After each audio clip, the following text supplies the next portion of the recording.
We continue now at the top of Daf Zayin on Beis Meseches Shabbos. This is Shabbos Daf 27b. We're in the middle of resolving a contradiction in the Tana Devei Rabbi Shmuel. In one place, Tana Devei Rabbi Shmuel says that only garments that are tzemer upishtim, that are wool and linen, can become tameh. And in another place, the Tana Devei Shmuel seems to expand it to other garments. So now we're in the middle, or just beginning, Rav Nachman Bar Yitzchak's answer. Rav Nachman Bar Yitzchak says, Leisuye tzitzis. So he says that when the Tana Devei Rabbi Shmuel limited it to tzemer and pishtim, they actually weren't talking at all about tumah. They were talking about the halach of tzitzis, and Rashi explains leisuye tzitzis delo mechayvi betzitzis ela big day tzemer upishtim. So according to this approach of Rav Nachman Bar Yitzchak, the Tana Devei Rabbi Shmuel says that only garments made of wool and linen are obligated in tzitzis. Other types of garments are not, and the other brayso of Tana Devei Rabbi Shmuel, which said that which expanded the halacha to other garments, was talking about tumah, was not talking about tzitzis. So, and this actually is a big machlokas haposkim, whether we pass them like this, whether only garments of wool and linen are chayv and tzitzis. But the Gemara says tzitzis behed yiksiv. What do you need a drasha to tell us this by tzitzis? It's a beferish pasuk. Lo silba shatn is tzemer upishtim uchsiv gedilim tasalach, which is basically smuchim. You have two pasukim right next to each other. One is the pasuk of shatnis that talks about wool and linen. Another pasuk that talks about tzitzis, and we learn out from the smuchim that tzitzis only applies to garments that are made of wool and linen. So the Gemara says, no, that alone would not have been enough. You could have said that those psukim were meant to be darshan like Rava darshans. The Rava ramiksiv, because Rava set up a contradiction in psukim. It says haknaf, it says the corner, min knaf, which implies that you're going to make it out of the same material. That's the garment. Uchsiv tzemer upishtim yachtav, and then it also says wool and linen together. How do we understand this contradiction? So Rava explains, Semer upishtim potrin bein b'minon bein shelo b'minon. According to Rava, if I have wool or linen tzitzis, that can work on any garment, whatever material the garment is made out of, whether the garment is made out of wool, linen, or other materials. Sha'ar minin, but if you make tzitzis out of other types of fabric, b'minon potrin, shelo b'minon ein potrin. So then, you can only use you have to use the same fabric as whatever the garment is. So if I make the tzitzis out of let's say some garment, let's say some fabric like silk, that could only work for a garment that's made out of silk, for example. So anyway, that's the other way to learn these psukim. So Sal Kadai Rava, you might have thought that's what's going on in these psukim like Rava, meaning that the pasuk which specifies semer and pishtim, which is next to the pasuk of tzitzis, simply means that semer and pishtim tzitzis can be used on any type of garment, but all garments are really chayv and tzitzis. But for those other garments, you use other materials. So Kamash Malan, so that's why Rav Nachman Bar Yitzchak is coming to teach us, no, it's not like Rava. Really, only garments that are made of wool and linen are obligated in tzitzis. Gemara now says, Amar Rav Acha brei de Rava le Rav Ashi. Rav Acha, the son of Rava, said to Rav Ashi, this is going on what we discussed earlier, L'Tana Devei Rabbi Shmuel. According to the Tana Devei Rabbi Shmuel, Ma'ishna l'inyan tumah demar bishar begadim d'chsiv o beged. How come the Tana Devei Rabbi Shmuel is by tumah is willing to include other types of garments from the pasuk of o beged? Hachanami leima l'Rav shar begadim me'asher techaseba. When it comes to tzitzis as well, going with Rav Nachman Bar Yitzchak's answer, the Tana Devei Rabbi Shmuel should use the pasuk of asher techaseba, which means any garment which you cover yourself with should be chayiv in tzitzis. That pasuk, just like Obeged by Tumah includes other kinds of garments for Tumah's Shratzim, so too Asher Techaseba should include other types of garments for the obligation of tzitzis. So what do we do with this pasuk? So the Gemara says, this is the response now of Rav Ashi, Hahule suye ksus suma huda asa. No, that pasuk of Asher Techaseba, that's actually including garments that belong to somebody who is blind. The Tani, because we learned in a brayso uriisa moso, it says you have to see the tzitzis. Prat l'chsos laila, this excludes garments that are only worn at night. Garments that are only worn at night can't be seen because it's dark.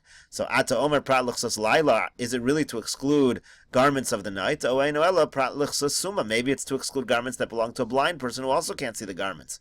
Kishu omer asher techasaba, so when the pasuk says asher techasaba, hareksos suma omer, that includes even the garments of a blind person, anything that a person can cover up with.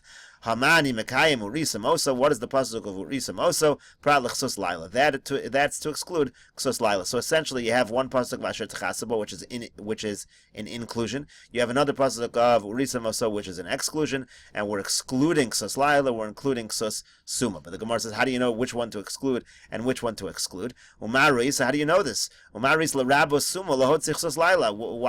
you say that you should include the garment of a blind person and you should exclude the garment of ksus laila, a night garment? So the Gemara answers,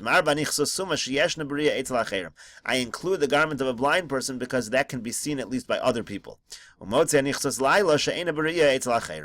it comes to ksus laila, which cannot be seen at all because it's dark outside, that's the one that I exclude. Gemara says, really circling back to the original question. Maybe the pasuk should just include other types of garments and not only wool and linen. The Gemara says, no, mistabra, it's logical, that since the pasuk is dealing with wool and linen, we're including within the framework of wool and linen. If we're talking about wool and linen clothing, do you think we're going to be including other types of begadim? We will not be including that. And so therefore, that's how the Gemara concludes over here, that Tana Devrei Bishmal limits the obligation of tzitzits to garments that are wool and linen, but when it comes to tumas shratzim, that's where Tana Devrei Bishmal says we don't need to limit it, and the kinds of begadim that can be contract to tumah can be beyond the scope of just semer and pishtim. Gemara now continues at the two dots. Amar Abaye says Rav Shimon ben Elazar v'Sumchas amru davar echad. Rav Shimon ben Elazar and Sumchas are saying the same thing. Rav Shimon ben Elazar hadam. Rav Shimon ben Elazar, the same Rav Shimon ben Elazar that we're quoting before. Really, we need Rashi here because we're focusing on a different aspect of what Rav Shimon ben Elazar said. So Rashi explains here, Amru davar echad, the davar hamitame ben negoim ein mesachin. So what Rav Shimon ben Elazar said, Rav Shimon ben Elazar was talking about the fact that you can't use this flax. Again, Rav Shimon ben Elazar was the whole discussion was in Rav Shimon ben Elazar whether he limits the tumah to items that are only wool and linen, or does he expand beyond that? But one of the other things that Rav Shimon ben Elazar said was that if the item is tameh in tumas negoim, if it can have this tumah of tzaras, you can't use it as schach. Even if it's not in a state where it can be tameh in tumas maga, meaning touching items that are tameh, let's say that are contracting tumah from a mace or from shuratzim, even if it's not able to contract that kind of tumah, as long as it can get tumas negoim, then it cannot be used for schach. Now, what do we mean by that? What kinds of things can get tumas negoim and not other kinds of tumah? So Rashi explains here, Hada amran chutz mi pishton v'lo kamar chutz mi beged pishton. So we're really focusing on a little bit of a diuk in what Rav Shimon ben Elazar said. Rav Shimon ben Elazar said, anything made of linen, it doesn't even need to be a garment, Rav Shimon ben Elazar says. Mashma afagav delav beged, even if it's not a garment, shalom nitve, it hasn't been spun at all. Kagon onin, for example, you just have the material of the flax, but you haven't spun it at all. O nitva, or even let's say it was spun, v'lo nerek, but it wasn't woven. Ein mesachin, you cannot use that for schach. Hol u'metame ben negoim, since it has tumas negoim, v'afagav delo metame b'shratzim, even though it's not metame b'shratzim. Now, this comes from this idea that tumas negoim is a little more expanded, comes from the pasuk of Oshasi O Ha'erev, that it can even be the warp and the woof. We'll discuss this in a moment a little more. That specifically applied, the idea that it didn't have to be a garment at all, it didn't have to be spun, it didn't have to be developed in that sense. That actually applied only to tumas negoim. We used that to make a kal v'chomer earlier about garments that are 3x3 etzbos or 3x3 tvachim. There was a whole discussion about that before, but that halacha applied only to the tumah of negoim, to the tumah of tzaras. So again, the idea that Abaye is saying is Rav Shimon ben Elazar, he said a chiddush that even if it's not spun, when it comes to flax, even if it's not spun, it becomes, we know that it becomes tameh with tumas negoim, and then it cannot be used for schach. That was what Rav Shimon Elazar's chiddush was, and Sumchas says the same thing.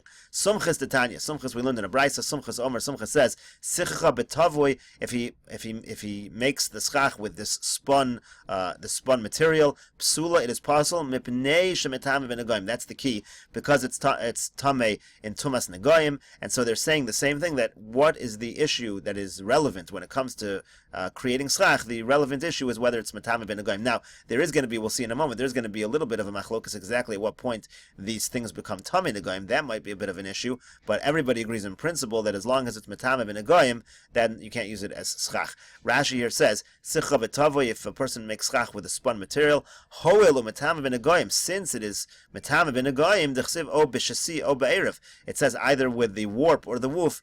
Rashi adds, this would be true even if it wasn't spun at all. This is what Rashi is saying at this point. Even if it wasn't spun at all, once it was whitened, this flax, that is going to be enough to make it tamei ben negoim. Why are we talking about spun if it doesn't actually have to be spun? We're trying to say that when it's spun, it's tamei immediately. Because spinning it is the gemar malacha. You don't need that it should be boiled in the pot.